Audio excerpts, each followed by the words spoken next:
Le terme santé est très personnel, très intime, parfois pudique, tabou et il y a encore beaucoup à faire.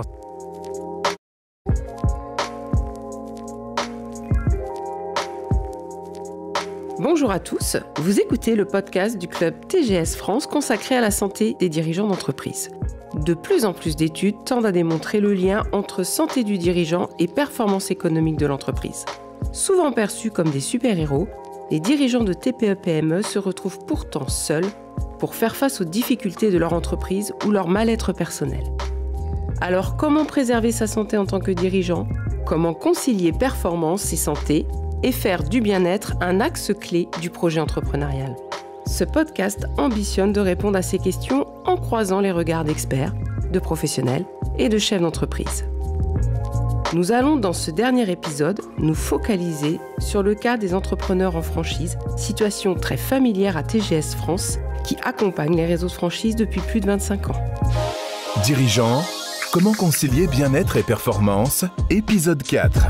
Emmanuel Brémond reçoit Franck Bertoulou, consultant et coach certifié chez TGS France. Première partie, état des lieux de santé des dirigeants dans les réseaux de franchise. Franck, bonjour. Bonjour Emmanuel. Alors on travaille ensemble depuis à peu près 14 ans, donc on se connaît bien. J'ai l'habitude de te côtoyer au sujet de la santé du dirigeant, pour lequel, du reste, tu as reçu une distinction dernièrement par la Fédération française de la franchise. Est-ce que tu peux nous en dire plus ? En effet, j'ai reçu le ruban d'or de la franchise française, attribué pour mes actions de développement et de promotion de la franchise en France depuis maintenant quelques années, puisque j'interviens depuis 25 ans dans cet écosystème du vivant. Alors, historiquement, dans les réseaux de franchise que tu connais bien, comment on juge la performance des franchisés ? Alors, quand je suis tombé dans la marmite il y a 25 ans, en fait, c'était assez... c'était toujours en fait la même chose, c'est-à-dire qu'on avait les indicateurs économiques, on avait le savoir-faire, on avait le contrat de franchise, tout était juridique, financier, enfin en tout cas, tout ce côté juridique-financier était très prenant. Et on évaluait finalement la capacité du franchisé à dupliquer le concept et à respecter le savoir-faire du franchiseur, puisque la franchise, c'est une réitération d'une réussite. Donc du coup, c'était ce qu'on regardait. Alors tu parlais tout à l'heure du monde du vivant. Donc effectivement, tous ces acteurs de la franchise vivent avec peut-être cette pression du chiffre. Est-ce qu'on a constaté des incidences sur leur comportement et sur leur santé ? La pression, c'est le bon terme, puisqu'en fait, avant même de créer leur entreprise, ils sont souvent à 78% des cadres en reconversion. Donc très clairement, ils peuvent avoir la pression quand bien même il y a un soutien des proches, il peut y avoir la pression de ne pas décevoir, la pression d'être à la hauteur. Ils peuvent quelque part se mettre la pression tout seuls. Donc la pression, elle n'est pas que financière par rapport à un financement qui va être souvent le plus gros financement de leur vie. Donc elle peut être financière, cette pression, mais elle peut être aussi très liée à leur nature. Et du coup, ils ont en effet, dès même la création, cette pression qui monte et chemin faisant, elle peut être encore plus accentuée par rapport à des difficultés qu'ils rencontrent en chemin. On a évalué récemment dans une étude de franchisés, un premier critère de stress qui est le turnover des équipes, la difficulté à recruter. Donc chemin faisant, ils peuvent avoir une gestion de la pression plus ou moins facile, plus ou moins compliquée en fonction des profils et des natures de chacun. Et en tant que dirigeant, indépendant dans un réseau de franchise, ils ont aussi ce réflexe peut-être de se substituer aux équipes et de travailler peut-être un peu plus pour économiser en termes de masse salariale. Ça vient là aussi engendrer une conséquence sur le sommeil, sur le bien-être. Là aussi, par nature, on peut avoir en effet des dirigeants qui s'épanouissent dans l'action, qui aiment bien faire, qui sont...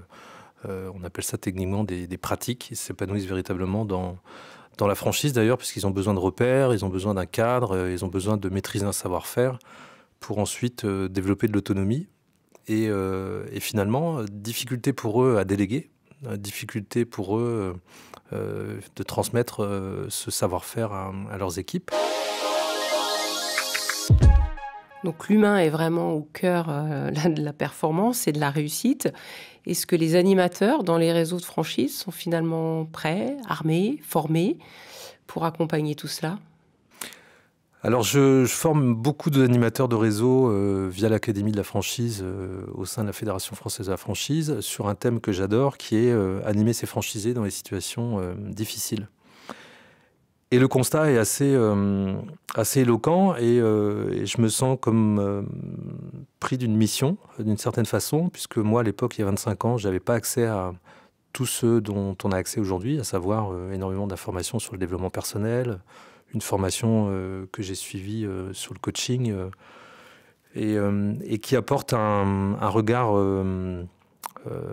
très riche en fait sur qui je suis, comment je fonctionne, etc. Et finalement, les animateurs sont, en tout cas, peuvent être frustrés d'être, excusez-moi l'expression, mais entre l'enclume et le marteau, à savoir faire respecter le concept, qui est la mission qu'on leur demande, et puis motiver finalement ce franchisé qui performe, sous-performe ou surperforme et qui au final a tout simplement besoin d'être challengé peut-être, mais aussi épaulé dans son quotidien.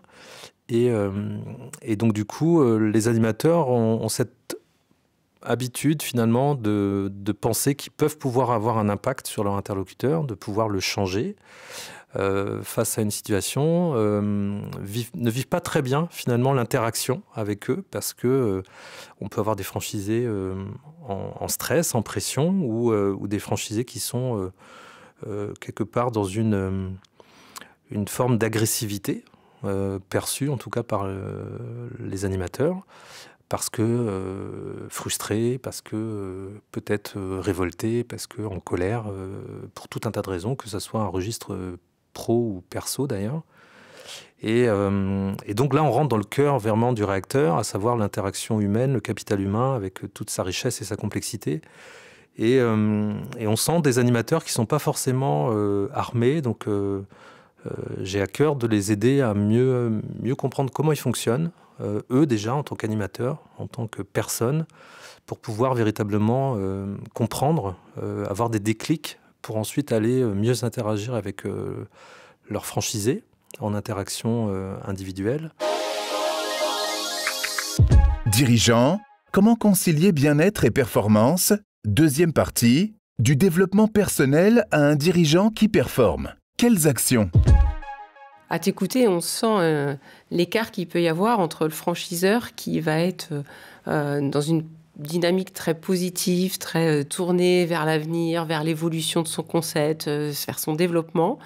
Et puis finalement, les acteurs du terrain, donc les animateurs, les franchisés et leurs équipes, qui finalement sont une population qui ne va pas si bien que ça, qui est dans l'action, qui turbine et qu'il faut soigner. On a pu constater que certains peuvent souffrir, en effet, à titre personnel, là aussi pour différentes raisons, que ça soit professionnel ou personnel. C'est une population, ces animateurs, attachante en fait, parce qu'ils peuvent être seuls, ils sont sur le terrain, ils peuvent avoir ce sentiment d'être seuls parce qu'ils sont aux quatre coins de la France, ils visitent les franchisés qui peuvent être assez ingrats, puisqu'en fait, dès lors que les franchisés sont des chefs d'entreprise indépendants, ils sont maîtres de leurs décisions. Pour autant, ces franchisés oublient qu'ils sont dépendants de l'enseigne, dépendants d'un positionnement, d'une image de marque à respecter, d'un savoir-faire à respecter. Et du coup, dans cette dépendance, dans cette relation de dépendance avec la tête de réseau, avec l'enseigne, ils peuvent être... en tout cas, ils peuvent assez facilement blâmer le franchiseur et le représentant du franchiseur, ce n'est autre que l'animateur de réseau. Donc l'animateur prend, j'ai envie de dire, pour l'enseigne. Donc c'est pas simple à gérer. Et il y a un vrai enjeu d'aller vers l'interdépendance, vers le nous, pour co-construire des relations véritablement, comme on dit, gagnant-gagnant, mais c'est un peu trivial, mais véritablement de co-construction d'une réussite. Quels sont tes rituels finalement dans ta profession au quotidien? Tu accompagnes ces personnes-là. Sur quoi tu focalises ton attention? J'aime beaucoup les retours d'expérience. J'ai créé il y a 10 ans l'atelier des enseignes qui se développe en réseau et c'est un perpétuel enrichissement. Je remercie d'ailleurs toutes les personnes que j'ai rencontrées parce que et toutes celles que je vais rencontrer, puisqu'en fait, ça n'est que richesse. Après 25 ans dans l'écosystème, je sais que je ne sais rien.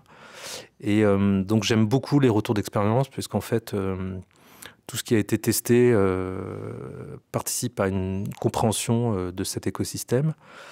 Et après, j'aime beaucoup faire prendre conscience, en fait, par des questions en position basse, mode coaching. En fait,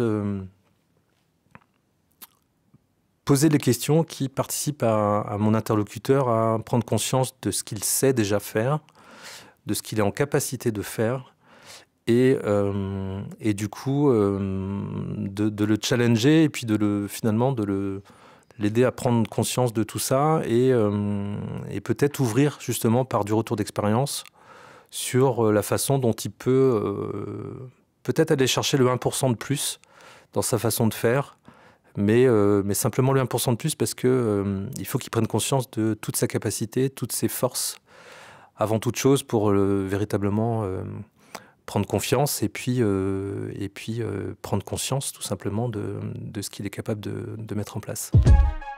Alors, le public des franchisés est un public intéressant pour ça, puisque à la base, ce ne sont pas des entrepreneurs. Ils viennent vivre une aventure complètement différente, quitte à se faire peur, presque. Donc, comment on accompagne quelqu'un qui a toujours été cadre, qui n'a pas pris le risque avec finalement son engagement financier jusqu'à présent? Comment on l'accompagne dans une aventure comme celle-là, dans l'aventure pendant laquelle il va se tester, se découvrir, tout en étant responsable d'une équipe? Tu me tends la perche sur le fait qu'un franchisé n'est pas un entrepreneur, donc je la saisis. L'entrepreneur est plutôt côté franchiseur. Je suis entièrement d'accord avec ça. Le franchisé est plus un créateur d'entreprise franchisé, avec ce que ça veut dire, c'est-à-dire qu'il ne va pas choisir son nom. En tout cas, il va choisir de signer avec une enseigne, avec une marque, avec un positionnement, etc. Mais il a en effet cette indépendance, mais aussi cette dépendance. Donc c'est un côté un peu schizo, mais qui est tout à fait choisi, délibéré. D'ailleurs, je précise, certains franchisés ne sont pas faits. En tout cas, certains candidats à la franchise ne sont pas faits pour la franchise et c'est bien de le savoir. C'est pour ça qu'on fait aussi beaucoup d'analyses de profils, la valeur humaine ajoutée, pour aider les franchiseurs à sélectionner les bons profils. Donc déjà, la sélection se fait en amont. Est-ce que j'ai le profil? Et si j'ai le profil, est-ce que j'oriente vers tel ou tel secteur d'activité? Ensuite, c'est très clairement, au-delà du profil, quel est mon projet de vie, quoi. D'une certaine façon, ça reste un projet d'entreprise, mais aussi un projet de vie qui évolue. Le contexte évolue, je m'adapte. On parle beaucoup de résilience par les temps qui courent. Je pense que la capacité à développer une forme de résilience participe à bien se connaître, bien connaître ses forces. Donc le franchiseur ne peut qu'aider le franchisé à bien connaître ses forces, ses talents, à contribuer à l'aider finalement à développer cette forme de résilience. Et puis surtout à le faire grandir dans son projet et encore une fois, le challenger et l'épauler dans son projet de croissance. Peut-être qu'un projet multisite peut mieux convenir à certains profils que d'autres. Ça, c'est une certitude. On a pu le vérifier. Des franchisés vont très vite s'ennuyer s'ils tombent dans une routine avec un seul point de vente. Donc, il est préférable, souhaitable pour eux d'avoir un deuxième, un troisième point de vente dans la même enseigne ou alors en multi-réseau. Donc, il y a véritablement à être à ses côtés, mais non pas juste pour compter des points, encore une fois, par rapport à l'économique, au respect du savoir-faire, mais véritablement à le sonder et à le questionner, encore une fois, par rapport à ses facilités, ses difficultés à gérer le quotidien et à prendre là aussi conscience, l'aider en tout cas à prendre conscience de ce qu'il a réussi à faire de ce qu'il est en capacité de faire et de comment, ensemble, la marque et le franchisé sont capables d'aller véritablement trouver des solutions pour aller toujours plus loin et viser une réussite durable. Donc le franchiseur qui jusqu'à présent peut-être se centrait davantage sur la transmission de son savoir-faire, sur l'apprentissage du métier de base, aujourd'hui doit vraiment se centrer sur le développement du comportement entrepreneurial, du comportement de l'individu dans sa personne, dans son intégralité, s'il veut viser une performance durable et on va dire une union profitable. Exact, et à commencer par lui d'ailleurs, puisque un tel programme est très enthousiasmant pour les franchisés, mais déjà se l'appliquer à soi-même en tant que franchiseur me semble primordial pour des comités de direction qui ont peut-être besoin aussi d'un moment donné d'aide, parce que la période n'est pas simple, pénurie de matières premières, pénurie de main-d'œuvre. Il y aura d'autres choses demain, ça sera toujours aussi incertain. Donc dans ce climat incertain, il est précieux d'aller commencer par soi pour comprendre un certain nombre de choses et pour mieux interagir avec l'autre. Et comme j'aime à le dire aux animateurs, on a plus de prise sur soi, sur notre capacité à changer de regard sur les autres, à peut-être nous adapter davantage, à être plus tolérant vis-à-vis des autres quand on commence par soi. Et ensuite, bien évidemment, proposer un programme avec une richesse sur le développement personnel, mais sur aussi la capacité à collaborer. On a développé beaucoup de co-développement, par exemple. Ça paraît une méthode assez basique, mais d'une efficacité incroyable dans les réseaux. Merci Franck. Merci Emmanuel. Dans ce dernier épisode, Franck Bertoulou nous partage son regard sur les réseaux de franchise et notamment sur le capital humain des réseaux de franchise, capital qu'il qualifie d'écosystème vivant. De son point de vue, le franchiseur doit veiller à faire grandir les animateurs de son réseau qui ont eux-mêmes vocation à aider chaque franchisé à s'épanouir. L'équipe d'animateurs est vraiment la clé de réussite et de performance du réseau de franchise. Pour ce faire, 3 points clés essentiels. Aider ces animateurs à mieux se connaître eux-mêmes pour que ceux-ci puissent vivre l'expérience ensuite avec les franchisés. Pour s'épanouir, il faut se connaître. Ensuite, il y a une réflexion à avoir sur son projet de vie pour être en mesure de le relier au projet de l'enseigne. Le dernier point est de travailler toutes les interactions entre les différents acteurs du réseau de franchise. J'apprends en interagissant avec les autres. Nous vous invitons à écouter les autres épisodes qui vous apportent des éclairages différents sur le lien entre la santé du dirigeant et la performance économique des entreprises. Nous avons croisé au travers de ces podcasts différents regards et identifié différentes pratiques pour préserver votre santé et votre performance. Si vous avez aimé cet épisode et si vous souhaitez nous encourager, nous vous invitons à le partager. À bientôt. Dirigeant, comment concilier bien-être et performance est un podcast original du club TGS France. Le club TGS France est un club de réflexion, d'échange et de débat pour les entrepreneurs dont la devise est « Réfléchir, décider, agir ». 4 fois par an, les membres du club se réunissent au cours de conférences pour un temps d'information et d'échange sur des thématiques au cœur des préoccupations des entrepreneurs.